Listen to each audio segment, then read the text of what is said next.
there, Danielle Matthews here. I'm coming to you live from Florida. Today is Monday, which means it is book club day, and we are towards the tail end now of A New Earth by Eckhart Tolle. We are reading chapter 9.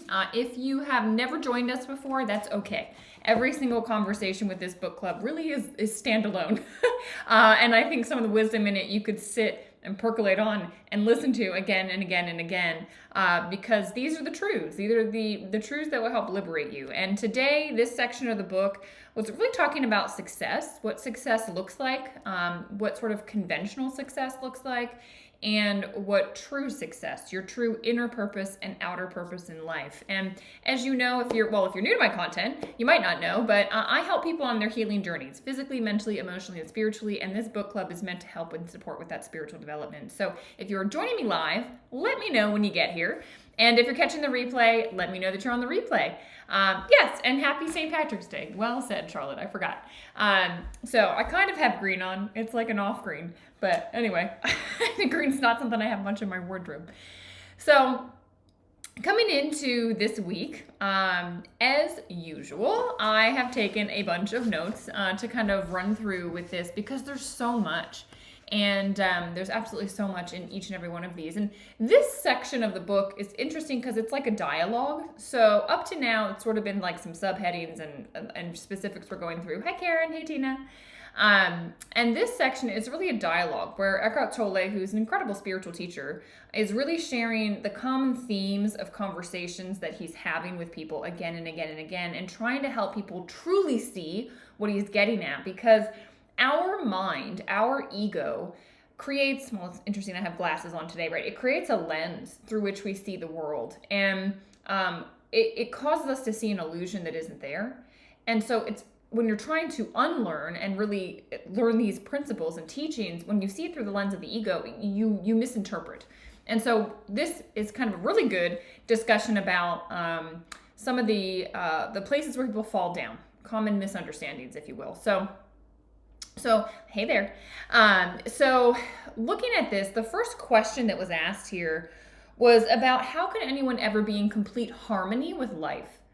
And the person is asking actually about, like, and using nature as an example, saying, well, hang on.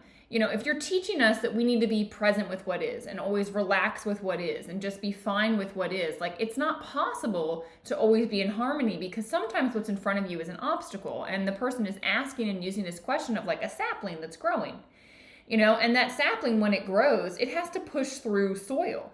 Its intent is to become a tree, right? That's the goal. And so he says, like, or the question is, I don't know why I said he. This felt like a male question to me. But anyway, the question was, well, it's not in harmony with the present moment because it's still trying to achieve its goal. So that sapling is not in harmony with the present. And I kind of smiled at this question, and I don't know if these teachings are clicking in for you. Maybe you also saw just like they're asking the wrong question. They're seeing it the wrong way. Their ego mind is thinking about the success of the finished product and how, well, you're in harmony once you get there. And the truth of the matter is, no, you can be in harmony every moment of the way of the growth process. And even if you never become the tree, it doesn't matter.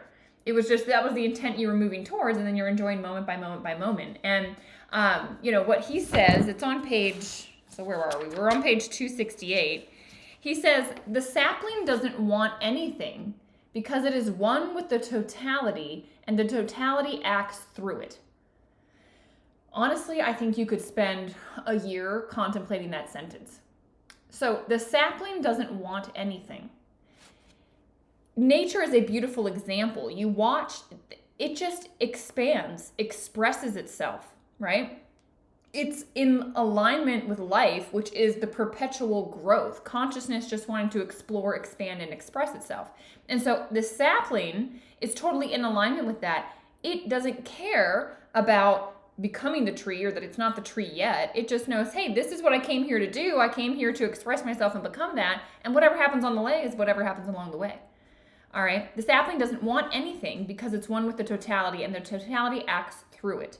All right. The sapling doesn't see itself as separate from life and so wants nothing for itself. This is the key.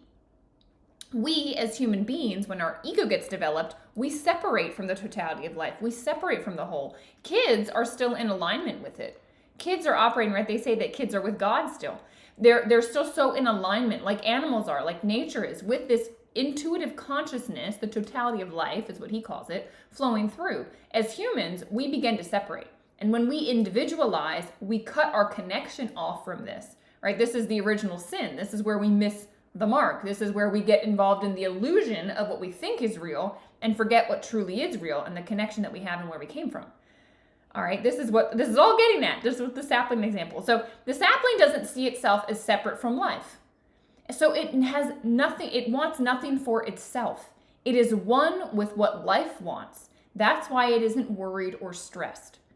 This is where our worry and our stress comes from, because we as individuals want certain things. We have expectations. We believe it should be, could be, ought to be a certain way. And so a lot of times we're not in alignment with how life is unfolding and how the totality is unfolding, because we're saying, no, we want it to be this way. I want it to be that way. And that's where you get into trouble. Where the sapling never has that trouble. Animals don't have that trouble. They just intuitively flow with what's there. Whereas people, we don't. And we start to resist the moment. And that is where stress comes from. It's where worry comes from. Yeah, exactly, Charlotte. We lost the true us. We've gotten disconnected from it. But the sapling is one with what life wants. That's why it's not worried or stressed. It is surrendered in death as it is in life. Wow, wow, wow, wow, wow. It senses, no matter how obscurely, its rootedness in being, the formless and eternal one life. So it's saying it's not even attached to its own life. And I've watched this, like, there's so many videos, you know, like nature films. And you watch like a tiger, you know, or a lion going after a gazelle or something like that. And you watch, and yes, the gazelle is like running intuitively, like it wants to, you know, get away from that. It's in fear, it's running. But once it's caught, at some moment, there's like a surrender. And there's like not fear anymore. It's just like, okay, this is what is. It's not attached to its own life. That's what's wild, you know? And I was watching this woman, I totally forget her name. She does like animal communication, which whatever. I'm just fascinated by these things. People that have this conscious level of awareness that they can tune in and feel this. And she was saying like, the animals aren't even angry that we're causing them to be extinct. They feel bad for us because they see that we have this delusion in our minds. And they're not attached to their own lives. Excuse me. Hang on. See, I had water for a reason. I usually don't have it sitting next to me.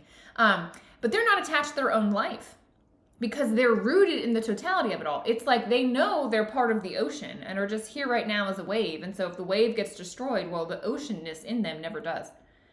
This is like very hard for people to grasp, okay? So I said, you could spend a year just on like a sentence or two of what I just said, because if you can truly, completely trust and live in alignment with the totality of it all, not be attached to your own life, not be attached to any of that, that is where you're going to be able to truly succeed. He says, nature is a beautiful expression of the evolutionary impulse of the universe. And what's beautiful about humans is that when humans become aligned with the intelligence that underlies it, they will express the same impulse on a higher, more wondrous level, right? The sapling doesn't have a consciousness, so it can't forget that it's in alignment with source and then come back into it, but humans can. And therefore, they can experience the wondrousness of this on a whole different level, right? Because they're observing, they're consciously aware of this alignment, which is what the New Earth is all about. That's what this whole book is all about. He says, as you become present and thereby total in what you do, your actions become charged with spiritual power. And so this was a big part of, you know, we talked about inner purpose last week, and the inner purpose being to just be, to be totally rooted in your beingness. And when you're rooted in your beingness, it's not about just, you know, sitting and meditating all day and, you know, renouncing life. It's about, from that space, going out and doing. And what he's saying is that your actions become charged with spiritual power when you do that. What does that mean? If it's charged with spiritual power, it means your intuition is there. You can get downloads from intelligence, from source, from, you know, everything. that has created everything, right? You're connected with that. You are that. And when you're quiet and in the present moment, right action, right words come through you. That's what he's talking about getting to. That's the primary purpose. And letting that consciousness flow through you is what life is all about. Being like the sapling, just being in alignment with the totality and trusting that it's taking you where we collectively all need to go. And you forget so much about the individualness, right? You have an individual reason and purpose and thing that you're doing, but you're not so obsessed with it, right? You're not egocentric anymore. And he says then the secondary purpose, so this is page 269, the secondary purpose is whatever you want to achieve through your doing. Whereas the notion of purpose before was always associated with the future, there is now a deeper purpose that can only be found in the present through the denial of time. So your secondary purpose is whatever you're doing in life, right? Whatever you're doing for the person in front of you, for the thing right now. My secondary purpose is book club, but my primary purpose is to be fully present while I'm here with you all. That is the primary purpose. It's to connect with you, being to being, consciousness to consciousness. That is the primary purpose. Secondary is to talk about this book. Does that make sense? So everything you do in your day-to-day is to be that conscious awareness and connect with other beings in that way. And then secondarily, it's whatever you're doing, shopping, cleaning your car, whatever you're doing. Is this making sense? Put a 5 in the chat. High five me if this is making sense. Because, this is deep stuff that we get into with Eckhart Tolle. It's not simple, but hopefully it's making sense. And hopefully these discussions about what you read help it to click in. These things you need to review, I think, again and again and again. This is, it's deep stuff. So, all right. He also says that doing unfolds more easily and powerfully when you're in alignment. Okay? So when you are in alignment with source, the things that you need to do and want to do are going to come more easily, right? I said right action, right words will come through you when you're in alignment. All right. And he says the new earth hinges on these kind of conscious connections. So we are part of bringing in the new earth as we are consciously aware of this aspect of ourselves. We're moving into that space more and more, and then we're bringing that out into everything that we do. That's what it's all about. Okay? And, this, especially the Western world, especially in the United States, the conversation about success, which is what I said most of this chapter was really talking about. And I want to really hone in on this because success, the question is just, is success an egoic illusion? And, how do we measure true success? If we're trying to have our soul have success on its journey, what are we really talking about? What is success? What isn't success? How do I achieve it? And so he does a really nice job on page 270 of kind of laying out what's the conventional view of success? The conventional sort of societal view of success is what? It's outcome related. It's the future. It's you will be successful when you get recognized with that medal, when, you've won the race, when you've achieved a certain achievement for whatever you set out to do, you've actually done it. That is what conventional wisdom says is success. That is what society tells us is success. It's the conventional notion of success is concerned with the outcome of what you're doing. Okay? So it's a thing, just like the sapling, when it becomes the tree, now it's successful. But if the sapling doesn't become the tree, conventional wisdom would say, well, it wasn't successful. Make sense? So that is what the paradigm we're all operating in. What he's saying is that what the world doesn't tell you, because it doesn't know, is that you cannot become successful. You can only be successful. And he says, don't let a mad world tell you that success is anything other than a successful present moment. There is a sense of quality in what you do, even with the most simple actions. So true success, he says, really comes from a successful present moment. You being fully in it. It's not something you achieve. It's not something that comes in the future. In fact, it never can. You don't become successful. You just are. It's a being state. All right? And I loved this example. I actually thought about this again and again and again since I read this chapter. And he uses the example, which many of you can relate with because I'm sure a lot of you listening to me are entrepreneurs, of an entrepreneur going out, spending 2 years stressing and straining and working hard and making sacrifices and being irritable to family members and being stressed out internally, but then ultimately after 2 years of this toil, right, gets the product and is able to sell it in the marketplace. And the question is this success? And we all think about, well, yeah, right? They've had a successful business. Like, yeah, they spent 2 years trying to make something happen and then it's happening, like they're successful. And what he had to say, I mean, it was like a slap in the face of reality for me, is like, no, that's not success. That's not success, because what did you do along the way? You polluted yourself. You polluted yourself with stress. You polluted your relationships because you were not fully present for them. You were probably rude to people at times. Like, you were putting negative energy into the earth and onto the earth because you were in this stressed state. And so, okay, great, you accomplished this thing that now you can sell, but what was the sacrifice that was made? And typically, society would say, well, the ends justify the means. So whatever had to happen to get there is fine because we needed to get there.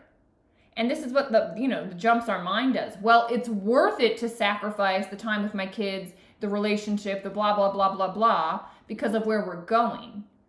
Whereas if you look at this, and I think this is the direction we all need to move, it's not what the ego says about success in the future and creating something. It's about, is this moment successful? And if the means to the end are negative and polluted, then the end is going to be negative and polluted, because whatever we plant now, we're reaping what we sow.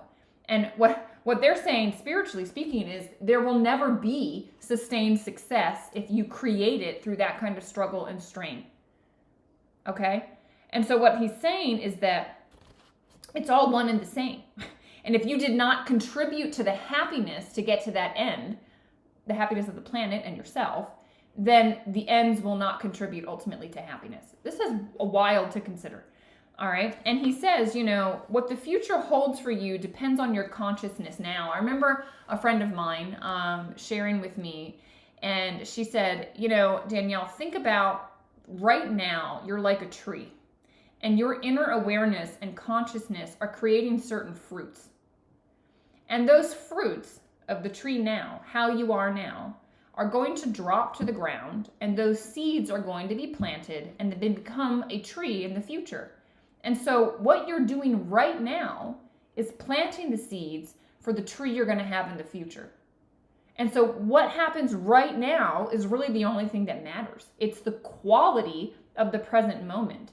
And are you treating moment by moment with a high conscious awareness? If so, then the fruit you're creating will have that, the seeds that you're planting will have that, and the tree in your future will have that. But if you're not, like this guy that was doing this business, or woman, the tree was one of toxicity, right? Of stress and worry and anxiety and fear and intensity and judgments and scarcity mindset and all of this. Well, the fruit that's being created, while society might say, oh, look, a fruit was made, right, from all your labor, what we know is, no, those seeds are polluted with all of that. And so ultimately that business, that product, that service is going to be polluted with all of that. It's big. So consider what you're doing and why are you doing it, and why are you hustling so much and causing stress internally to get there. You're missing life. Life is the present moment. And the means don't justify the end if you're beating yourself up to get there. Okay? So this was big. This is really, really big. What he says is that when you're able to be fully present, your beingness will merge with doing. And when you're able to merge with doing in the present moment, you don't lose yourself. What to say over here? Oh my gosh, Danielle, I love the way you're explaining this. It's so true. I don't have the book and I'm just listening to it right now. But the chapter you were reading is what I needed. Yes. See, you arrived here for a reason today. I know this. I'm telling you, I said at the beginning of this, Like, these are standalone conversations, each and every single one of these book club discussions. And we all need them on like repeat. So tag your friends that need this conversation, because we all need it, especially entrepreneurs, I think. But everybody, even in the corporate world, it's like, you know, you're doing all of this doing, and what is the sacrifice in the meantime? And is it worth it? No, it's not. And it's not to say don't do. And this is where most people misunderstand these spiritual teachings. Oh, well, I'm just supposed to be poor and not do anything. And no, what they're saying is you need to be centered in your being and then trust that the flow of life is going to show you exactly what you need to do when you need to do it. And don't create the internal conflict and make yourself sick in the process. You can be highly get wealth and abundance and everything else in this life from a sense of being. You can do it. It's just most people don't know how. And so they're making a mess of everything, okay? But he talks about, you know, how quickly we lose ourselves. And, you know, we lose ourselves when fear comes up. This is what pulls us from being connected in our being state to then being pulled out into this world. One of the number one things that pulls us out and we lose ourselves is fear. It's wanting. It's reacting to what happens rather than accepting and being in alignment with what happens. All right. And when you do, every thought and action is infused with a false sense of self. When you do lose yourself, when you get involved in fear, you get involved in wanting, you get involved in reaction to the present moment, everything is going to be infused with this false sense of self. Your ego is going to be the one interacting, not your true self. And this state of forgetfulness is the delusion that most people are living in. And we get pulled from, well, you need to go achieve this thing, and now this thing, and now this thing, and now this thing. Well, you hit this rank, and now you have to hit that rank, and you made this much money, so now you have to make this much money, and blah, blah, blah, blah, blah, blah, blah, blah, blah. It's like the goalpost keeps moving. Okay, because you're in an illusion. You're going to be on a little wheel. You never actually get there. You have to stop and go, oh, it's about right now. It's about the present moment. Okay, that's how you find it. And the kind of next part of the book, what page am I on? I don't know where I am. 274 maybe? Yeah, somewhere around there. He's talking about your outer purpose. So this inner purpose, hopefully we've hit the nail on the head here and we understand the inner purpose is just be present. That is your inner purpose. For those of you that are part of my Inner Mastery program, the community, we just talked about your primary intention, which is that thing that anchors you, why you came here. It's the thing that anchors you to this knowing, right? This is what it's all about. But then what's the secondary purpose? What's your outer purpose in life? And what he says is that, you know, some people, they wake up and they know.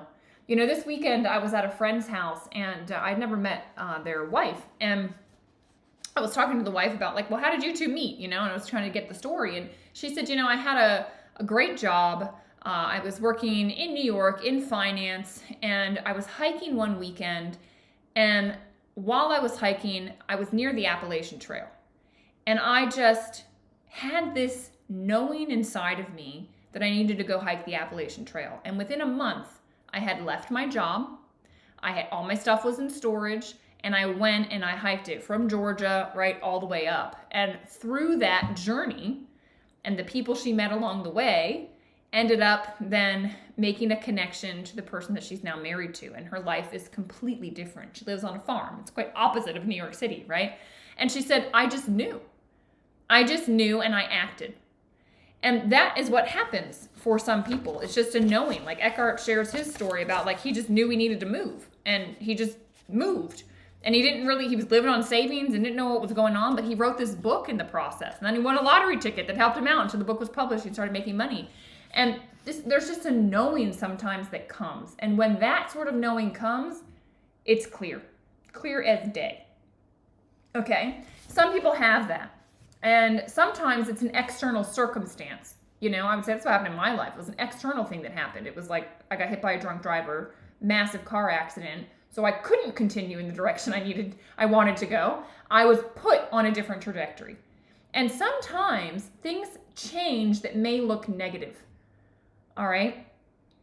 And you will soon realize that space is being created for something new to emerge. That's what happened with me. It was like I was going in this direction, but that was not what I was meant to be doing. And so a massive stop had to be put on my life, an internal evaluation and recognition so new space could be created. Everything was pulled out so that all this new could then come in.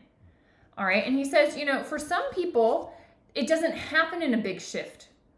Like, oh, I need to make this decision to quit my job, or, oh, a big accident changed everything. For some people, it is just a shift in the way they do everything. I know some people are out there, what's my purpose? I don't know what my purpose is in life.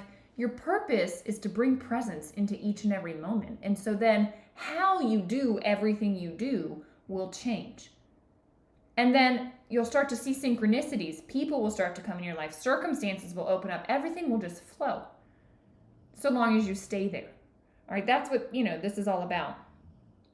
And he talks about how uncertainty for some people is unacceptable and for other people is acceptable. And so I will ask you, how do you feel about uncertainty?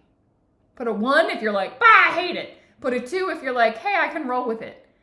Uncertainty, change, the unknown. This is where most people jump into fear. They jump into worry. They have anxiety.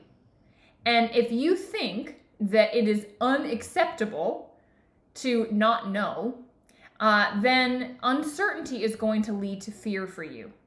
But if you can accept uncertainty and you can say, I just trust that I'm going to be guided.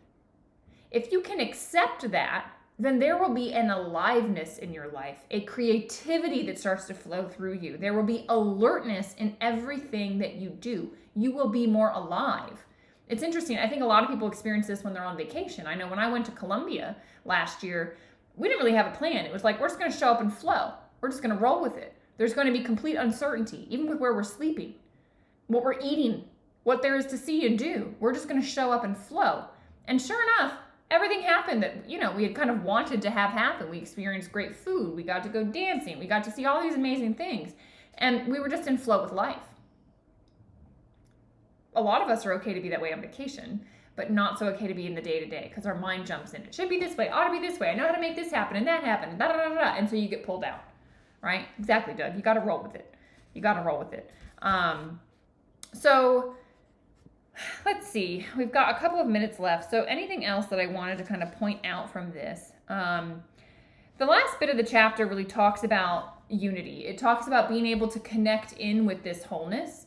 And the reason most people don't see the totality of life, they don't see that you and I are the same thing, that we're all made from the ocean.